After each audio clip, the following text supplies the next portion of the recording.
Morning everyone. আজকেও আমরা সকাল সকাল বেরিয়ে পড়েছি, কিন্তু কোথাও ঘুরতে যাচ্ছি না, পুজোর ছুটি পড়ে গেছে, তাই জন্য আমরা এবার যাচ্ছি বাড়ি। আর নর্থ বেঙ্গল থেকে তো টিকিট পাওয়া খুব মুশকিল, তাই এবার কিন্তু আমরা ট্রেনে নয় গাড়িতে করে যাচ্ছি। তো পুরো 12 ঘন্টা জার্নি, আর 12 ঘন্টা জার্নি মানে অনেক জায়গায় দাঁড়াতে দাঁড়াতে যেতে হবে। আর আমরা কোথায় কোথায় দাঁড়াচ্ছি, কোথায় কোথায় কী কী খেলাম, সবটা শেয়ার করবো তোমাদের সাথে।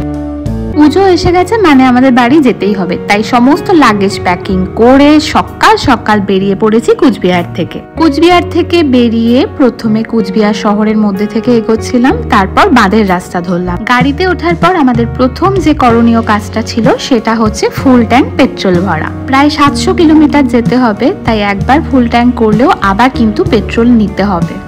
পেট্রোল ভরা হয়ে গেলে বাঁদিকে তোরসা নদীকে রেখে আমরা ক্রমশ এগিয়ে যাচ্ছিলাম ফালাকাটার দিকে। আর ফালাকাটা এসেই দেখলাম রাশি রাশি চায়ের বাগান। এখান থেকে আমরা এবার সোজা চলে যাব শিলিগুড়ির উদ্দেশ্যে। শিলিগুড়ি ঢোকার আগে থেকেই টোল রোড শুরু হয়ে যায়, আর আমাদের এই পুরো জার্নিটায় মানে কুচবিহার থেকে বারাসাত পর্যন্ত টোটাল টোলের খরচা পড়েছিল 1130 টাকা।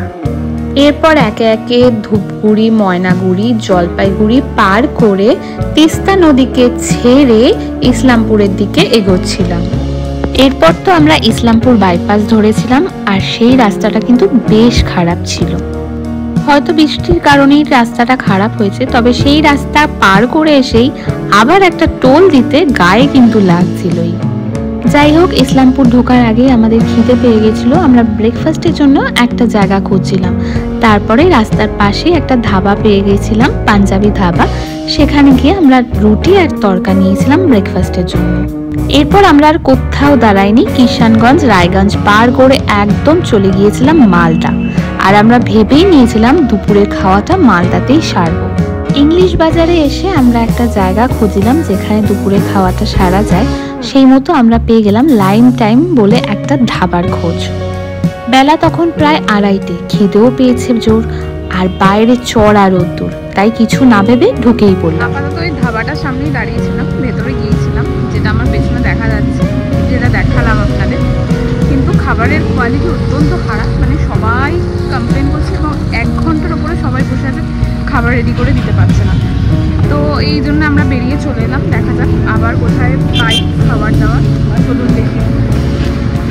ওখান থেকে বেরোনোর পর আমরা আবিষ্কার করলাম ফিশ এক্সপ্রেসকে, যেটাও রাস্তার ধারেই একদম, কিন্তু বেশ ফাঁকা। ভেতরটা ঢুকলাম, ঢুকে দেখলাম বেশ পরিষ্কার পরিচ্ছন্ন আর সাজানো গোছানো। আমাদের সবাই খুব সুন্দরভাবে ওয়েলকাম করেছিল। তারপরে আমরা শান্তিতে বসে মেনু কার্ড দেখলাম। আর আমরা বাঙালি, তাই দুপুরবেলা আমাদের ভাত তো দরকার হয়। আমরা অর্ডার করেছিলাম থালি, যেটা নিয়েছিল 200 টাকা পার থালি। মেনু কার্ডটা ঘুরিয়ে ফিরিয়ে দেখছিলাম, খাবার দাবার যথেষ্ট রিজনেবল প্রাইসে ছিল।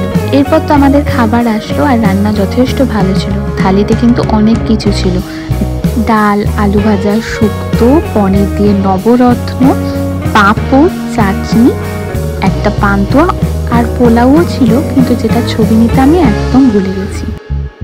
দেখলে যে আমি প্রথমে কোথায় গিয়েছিলাম খেতে, এত বাজে ব্যবহার আর এত ছোট জায়গা, ওখানে সবাই ঢুকে পড়েছিল, বসার পর্যন্ত জায়গা ছিল না।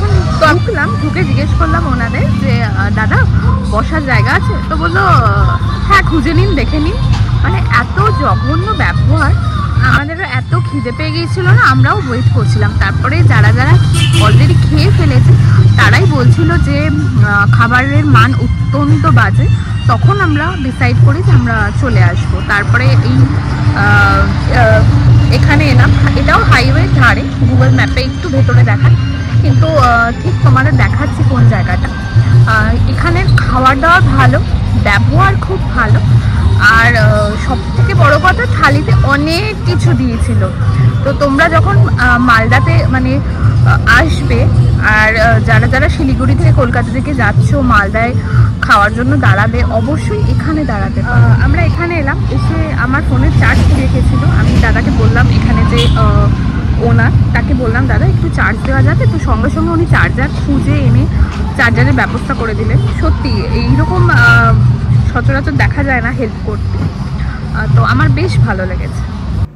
এখান থেকে আমাদের গাড়ি ছাড়তে প্রায় 4:30 বেজে গিয়েছিল, আর তারপরেই তো কিষানগঞ্জ। আর কিষানগঞ্জে এসেই আমরা পড়লাম জ্যামে, আর ওই জ্যাম থেকে বেরোতেই দুপুর গড়িয়ে বিকেল হয়ে গেল। আর এই জ্যাম চলছিল একদম ফারাক্কা ব্রিজ পর্যন্ত। দেখো শুধু বাঁদিকে লরিগুলো কিভাবে লাইন দিয়ে দাঁড়িয়ে আছে। ট্রাফিকের দায়িত্বে যারা ছিলেন তারাই আমাদের গাড়ি ঘুরিয়ে ডান দিক দিয়ে যেতে বললেন। আর দেখো সামনে সব গাড়িগুলো হ্যাজার্ড চালিয়ে যাচ্ছিল তাই। এরপর পার করলাম সেই বিখ্যাত ফারাক্কা ব্রিজ, যেটা পার করতে আমাদের অনেক সময় লেগেছিল। সন্ধ্যে থেকে রাত নেমে গিয়েছিল। এতটা চলে আসার পর মনে হচ্ছিল রাস্তা কখন শেষ হবে আর কখন বাড়ি পৌঁছাবো।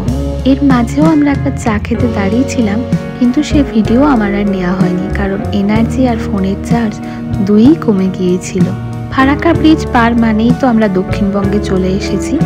দক্ষিণবঙ্গে মানে প্রথমে বহরমপুর, তারপর কৃষ্ণনগর পার করে আমরা কল্যাণী হয়ে বারাসাতে ঢুকেছি।